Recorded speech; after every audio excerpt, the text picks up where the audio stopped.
Platform ready থাকাকালীন দুজন student এই এক লোক নাম হয়েছে স্বাধীন, তার সাথে তিতাসের 10-12টা টিকিট ছিল। টিকিট থাকা অবস্থায় তাদেরকে আমাদের সহ ওই যে প্ল্যাটফর্ম ডিউটি পার্টি সহ তাদেরকে ধরে নিয়ে আসছে। আনার পরে আমি এটা সিজনিস্ট দেখতেছি। এই অবস্থায় ওই যে যাকে ধরে আনছে যে আসামি, তার আত্মীয় স্বজন সংবাদ পেয়ে আসছে, ভিতরে আসছে। তো ভিতরে আসার পরে তো ছাত্ররা এবং আসামি আত্মীয় স্বজন কথা বলতেছিল। কথা বলতে থাকা অবস্থায় তো এর মধ্যেই উচ্চস্বরে কথা বলতেছিল। তো আমরা দুই পক্ষকে নিবারণ করার চেষ্টা করছিলাম।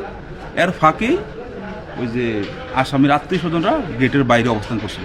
তো আমার জনবল কম ছিল, পরে আমি গেট তালা দিয়ে দিয়েছি যাতে ওরা না ঢুকতে পারে, যে আসামির আর লোকজন যাতে না ঢুকতে পারে, আমি গেট তালা মেরে দিয়েছি। তো এক পর্যায়ে ওই ভিতর যে দুজন ছাত্র ছিল ওরা করছে কি, ওদের সহযোগী যারা ছিল এদেরকে ফোন করছিল আসার জন্য।